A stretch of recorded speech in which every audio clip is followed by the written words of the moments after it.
मेरे प्रियजनों, इस भगवत चर्चा की, और हम अपने जीवन में पहली बार लंका कांड बोल रहे हैं।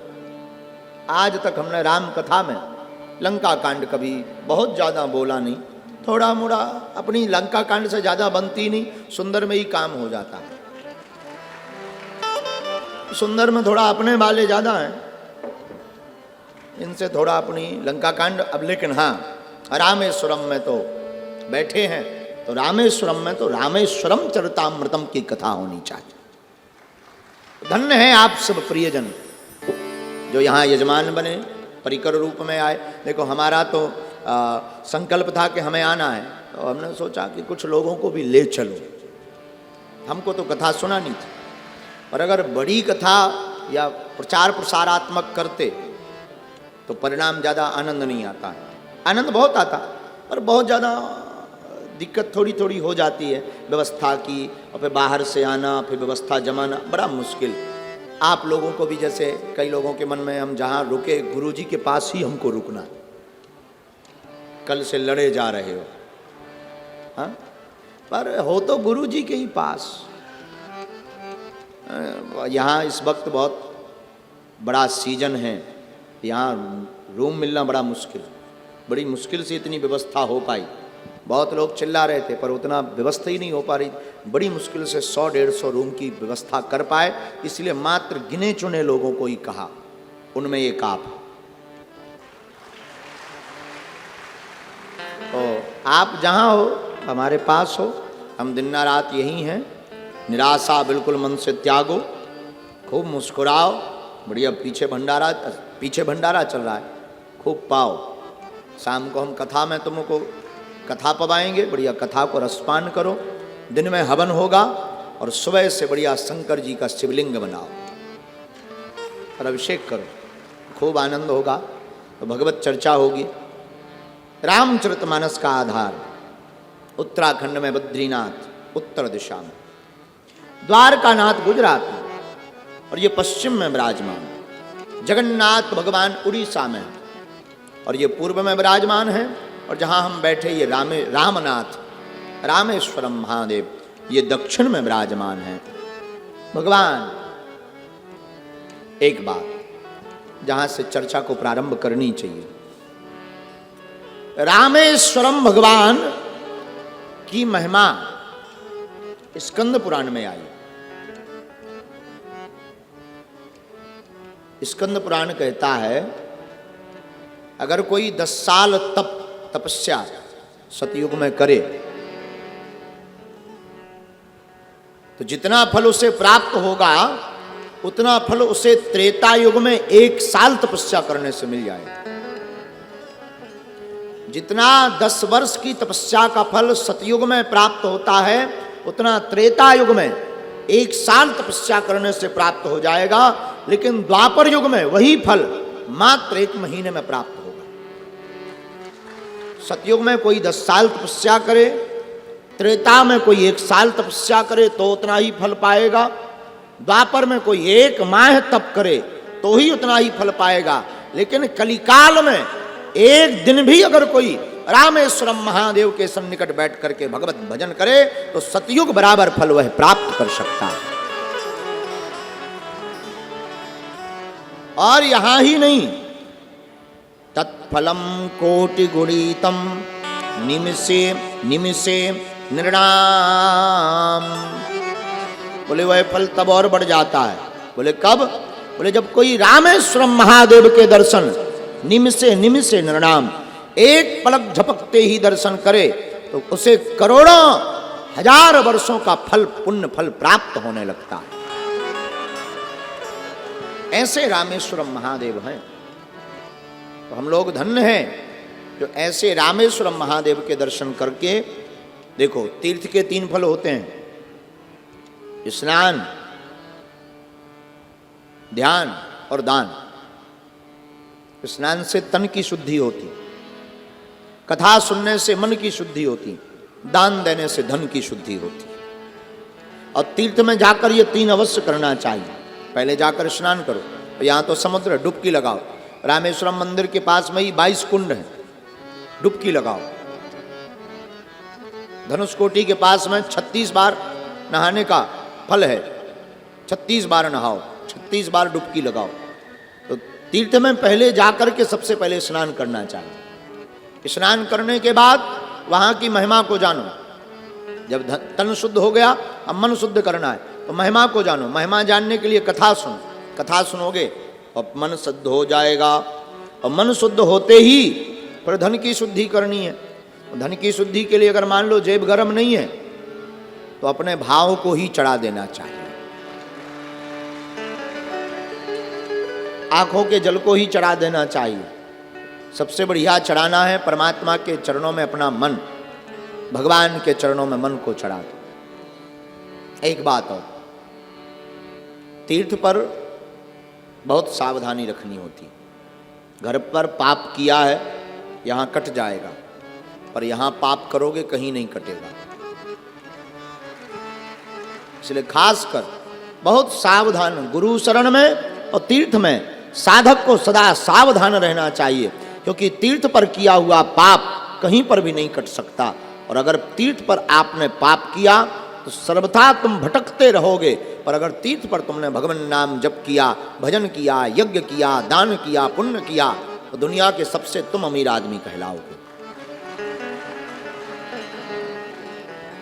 तो पहली शुद्धि स्नान से, दूसरी शुद्धि भगवत कथा से, तीसरी शुद्धि दान से।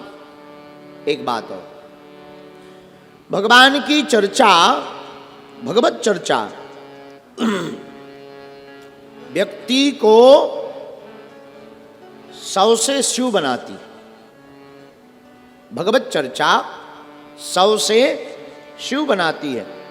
हमारा मन मरा हुआ है, हम मरे हुए लोग। मरे हुए लोगों का मतलब ये नहीं कि तुम कहो नहीं महाराज हमारी तो आंखें बराबर चल रही, हाथ पैर बराबर काम कर रहा। जिंदा रहना हाथ पैरों का काम करना, आंखों का देखना नहीं। जिंदा वो है जिसके हृदय में भक्ति जिंदा है,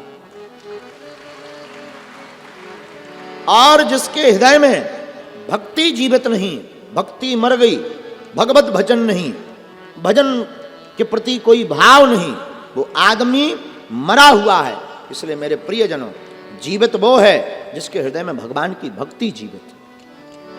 अब आप कहोगे महाराज जी वो कैसे संभव? भगवान की कथा से वो संभव है। अगर आप भगवत चर्चा सुनोगे तो हृदय में भक्ति निश्चित जागी। भगवान की प्रेयसी है भक्ति, भगवान की प्रिय है भक्ति, भगवान का निवास स्थान है भक्ति। भगवान बैठते कहाँ? भक्ति के स्थान। भक्ति कहाँ रहती? जिसका मन निर्मल हो। और हम लोग तन को निर्मल खूब बनाते। तन से पूजा कर रहे, मनवा गया बाजार, और कैसे रीझे सांवरा, जुड़े न दिल के तार।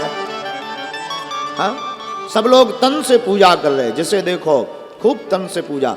भगवान को फूल चढ़ा रहे, माला चढ़ा रहे, भगवान को वस्त्र चढ़ा रहे, फल चढ़ा रहे। चढ़ाना चाहिए, अच्छा है, लेकिन ये केवल वाहिक तक सीमित हैं।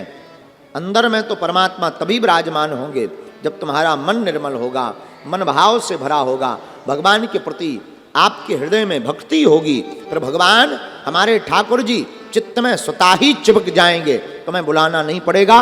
परमात्मा दौड़े दौड़े आकर तुम्हारे हृदय में स्वतः ही प्रकट हो जाएंगे। तो तीर्थ में आप खूब जाओ, लेकिन सावधानी पूर्वक। यहां भी जो हमारे प्रियजन बैठे हैं, सावधानी पूर्वक। 5 दिन का मौका है, माला मंत्र करो। गुरु मंत्र मिला है उसी को जप करो। गुरु मंत्र नहीं मिला, सीताराम सीताराम सीताराम कहो। बैठो, भजन करो, यज्ञ हो, हवन करो, कथा हो, बहुत ध्यान पूर्वक सुनो। अभी हम कुछ लोगों को देख रहे, वो तब आ रहे जब कथा प्रारंभ हो गई। ये तो हो गई वही वाली कथा, महाराज जी रुकियो हम अभी जो है नहा कर आ रहे हैं, फिर कथा शुरू करना। तब तक एक नहा कर आया, दूसरा बोला गुरु जी थोड़ा रुकना, हम जरा भैंस को बांध देते हैं, इसके बाद कथा शुरू करना। कथा में बहुत सावधानी पूर्वक बैठो। सावधानी पूर्वक आप भगवत चर्चा को सुनोगे, आपके हृदय का जो शव है वो भी शिव बन जाएगा।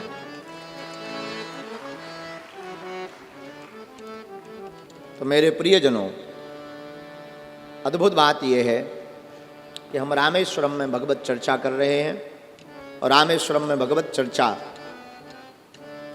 भगवान महादेव के ऊपर, रामेश्वरम महादेव। अच्छा, हम विचार कर रहे थे विपत्ति क्या है। बहुत से लोग इस भाव से आते हैं हमारे पास संकट निपटाने के लिए, विपत्ति से बचने के लिए। हम विचार कर रहे थे कि विपत्ति क्या है। संपत्ति का पाना विपत्ति है और प्रभु का पाना संपत्ति है।